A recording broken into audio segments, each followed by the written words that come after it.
Thank you, Brevin, for the chanting. We will now have a Dharma talk by Mrs. Kaytee Sumida.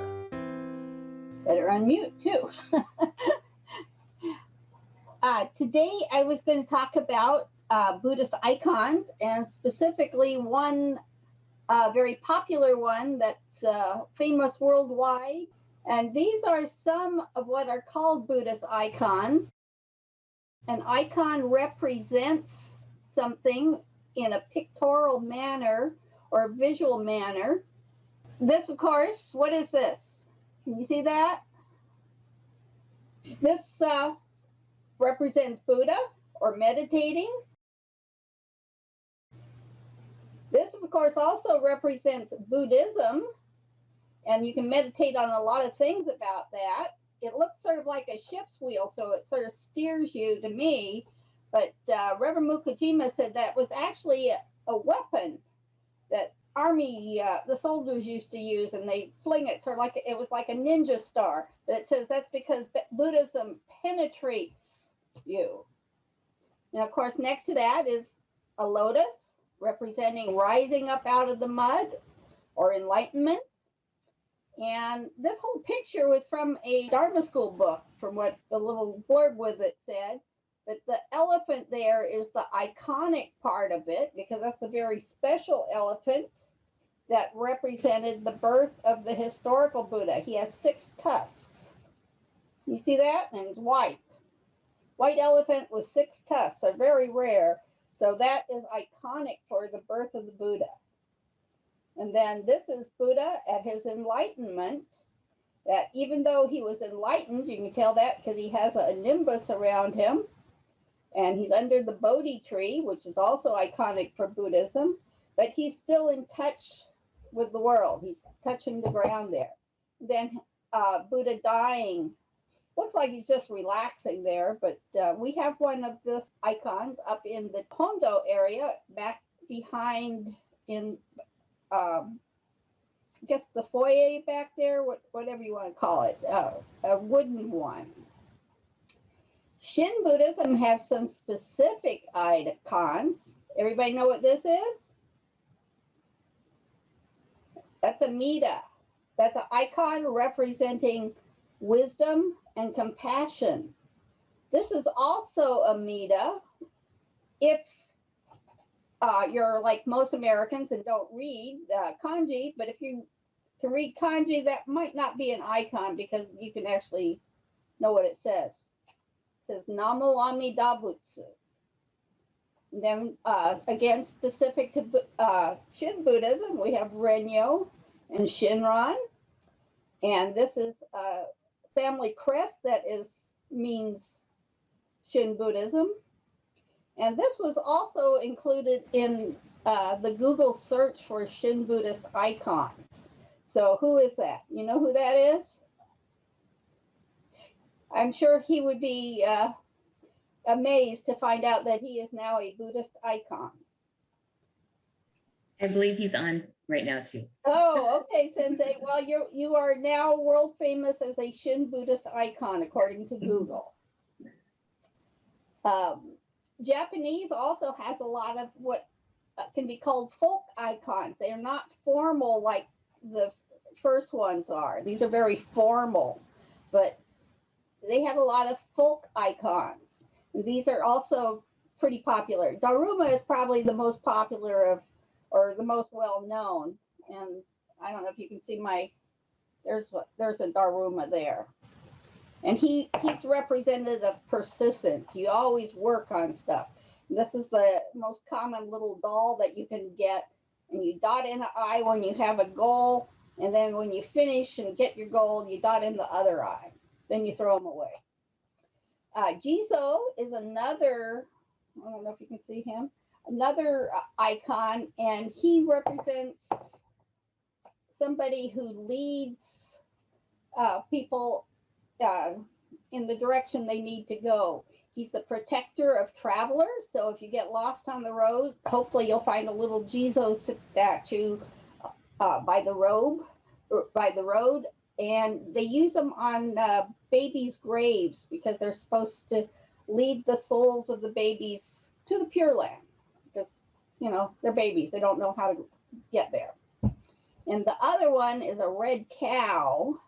And I have one here, but the red cow was sort of like faithfulness because she was used, many of the other animals around, to build a temple. She was hauling logs and stuff. And after the temple was finished, the farmer took her back home, but she kept on running away from the farm and going back to the temple. And for some reason, this is supposed to help with children's health, and I'm not sure exactly why. But it's a bobblehead. It's real cute. But probably the most popular and most famous icon is Maneki Neko. You seen these? Everybody see these before? Yeah, all over the place. Most of these funny colored ones, I think, happened in modern times. Traditionally, it's a white one, and then they started making gold ones and the black ones. The white ones usually have calico spots on it, but all these other ones came up and they all have special meanings. And what was really interesting about Maneki Neko is she was a real kitty cat at one time, and it's sort of like a historical figure. And she probably looked something like that. Okay, it's a Japanese bobtail with calico markings. And these are some kittens that also are the Japanese bobcat. And as the story goes, once upon a time, during the Edo period in Japan, which was late 16th century, early 17th century, there was a very rundown and poor temple outside of Edo in the forested area. And there was only one poor old priest there trying to keep it, in repair. And he had a little kitty cat that he liked very much. And he was so poor that he often went to bed hungry, but he always shared his food with his cat because he was very kind and compassionate. People told him he was crazy, that he hardly even had enough rice for himself, and then he was sharing it with this kitty cat. But he persisted to keep this up and to take care of his kitty cat. And one day, a Japanese nobleman called a daimyo was in the forest hunting. He didn't know the temple was there, but he was in the forest there looking for stuff his hawk could hunt. And it started to rain, and the rain started getting harder and harder, and it was, thundering and lightning. And he ran and stood underneath a cherry tree that happened to be out in the temple garden to, try to shelter a bit from the storm. And the little kitty saw him there and was trying to go meow, meow, meow, but he couldn't hear her because of the storm. So she started waving to him. And in Japan, that's not bye-bye. You know that, right? It's not bye-bye. That's come here. So he thought, oh, that's kind of weird. Why is that cat calling me? So he ran over there, and she ran off and led him down the path to the temple. And just as he reached the temple stairs, there was a big lightning strike that hit that cherry tree he had been standing under. And he was very grateful to have been saved. And he was impressed how hard this priest was working. And he became a patron of the temple and helped restore it. And it prospered after that. And it is still in existence. It's called Gotokuji. It's in the city of Tokyo now, which is what Edo is now called. The city expanded out to it. They didn't move it. And Gotoku was the daimyo's Buddhist name. So it was named after him because he was a patron. And behind the temple, or on the other side, there in the public part, there are little shrines set up to Maneki Neko. because she was, good luck and helpful and saved him. There is also a private graveyard for the family of the daimyo. There is another lucky kitty in Tokyo, and this is at Imado Shrine. This is Shinto, and in this instant, it was a old couple. The man got sick and couldn't work anymore, so they were starving, and the old woman's little kitty cat came to her in a dream and said, "Make a statue out of me and take it to the market to sell."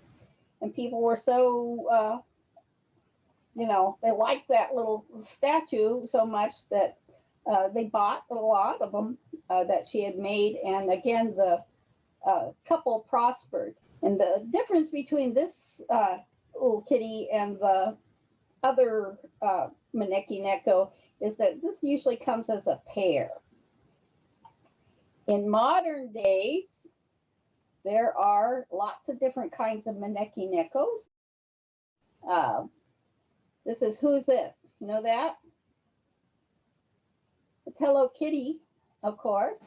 And she also gets dressed up and participates in New Year's nowadays. And this is a Pokemon. And then here we have a Hawaiian cousin, I guess, of Maneki Neko. He's holding a surfboard instead of a coin. And he's doing the shaka rather than the come here. It's wearing sunglasses too. And then this is a Chinese version. She's sitting on an old Chinese coin, and it's again a pair, so I don't know. That might be the Imado Shrine one. And then the Maneki Neko sometimes is like Dharma, and then there's there we go. Hello Kitty as a Dharma Maneki Neko. A lot of Asian businesses, small businesses in San Diego do have Maneki Nekos in there. The hairdresser my husband goes to is a Vietnamese lady, and she has a Maneki Neko on the counter that she's painted the fingernails pink and painted eyelashes on. So she looks like a beauty shop Maneki Neko. In Ohio, there is a Maneki Neko museum. Right now it's closed according to their website, but hopefully they'll be opening up as the pandemic is relieved. And in Australia, there is a cat rescue named after Maneki Neko. And there we go.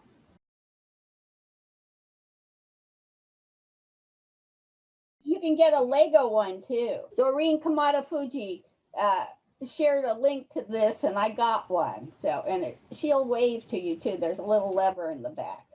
Oh, the Pokemon is named Meowth, but that was also based on Maneki Neko. And sometimes Maneki Neko sleeps or lays down, or is very wanting it with both hands. What? Okay. All right. Thank you so much, Mrs. Kaytee. I didn't know that there was a story behind Maneki Neko, but my mom actually has a giant one at her house, which she took home from when she owned beauty supply. So yes, they do have. I do notice that too in beauty supplies or hair salons. They have those. So, but thank you so much for your message. I learned a lot today. This will conclude today's Dharma School mini service.